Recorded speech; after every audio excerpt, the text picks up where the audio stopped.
Bwana, mambo vipi? Kama kawaida, ili hapa ni Chaka la Story kutoka hapa Maisha Line, na story namba 1 ni ya kwake Tanu, msimamizi wa channel ya YouTube inayokwenda kwa jina la Tanu Plus. Tanu Plus bwana ameendelea kuachia series yake episodi baada ya episodi kwenye series ambayo inafanya vizuri sana sasa hivi inayokwenda kwa jina la Mkoba wa Mama. Tanu bwana yeye ndio producer wa hii hapa series, ni nzuri kweli kweli. Jaribu kutufuatilia kupitia channel ya Tanu Plus, alafu wewe mwenyewe utaona bonge moja la series ikiwa na story inayozungumzia masuala ya mapenzi, utamaduni na mambo mbalimbali ya sasa.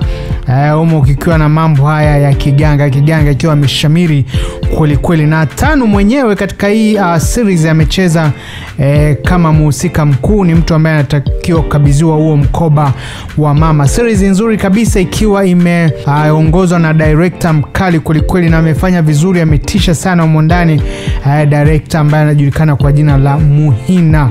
Yes, Muhina akiwa amedirect hapa series ya Mkoba wa Mama, ikiwa imesimamiwa na producer Tanu. Yes, kupitia channel ya YouTube ya Tanu Plus. Yes, story namba 2 ni hapa, inahusu studio ya kurekodi muziki inayopatikana maeneo ya Ukonga, Dar es Salaam, na kwenda kwa jina la Brothers Studio, ambayo alikuwa chini ya ndugu wawili, mtu na kaka yake, yani Isaka pamoja na Israel Mgaya. Lakini kitu cha ajabu ni kwamba studio imebadilishwa jina kutoka la Brothers Studio kwa maana LB Studio kwenda Heaven Touch Studio.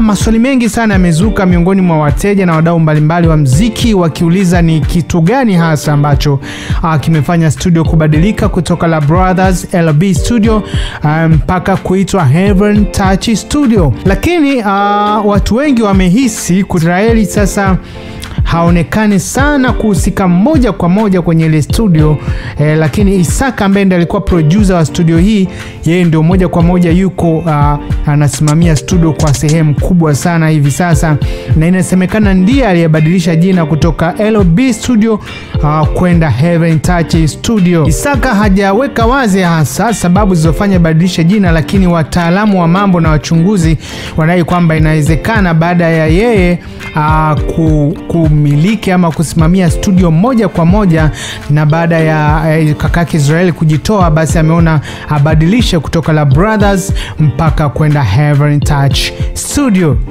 Yes, story namba 3 ni ya kwake Rayvanny, msanii wa Bongo Flava ambaye amefanya vizuri sana na ngoma ya Nesa Nesa, akiwa ameshirikisha Diamond Platnumz pamoja na Karil Harrison, bonge moja la ngoma. Sasa hivi bwana ameachia video inafanya vizuri sana kwa sababu siku mbili tutokea iachie video yake tayari imekuwa na viewers zaidi ya 1,000,000.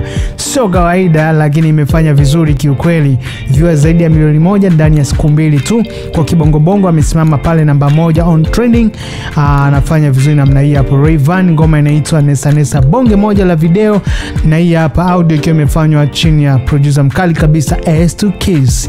Yes, hii hapo ni story 3 kutokea hapa Chaka la Story Maisha Line.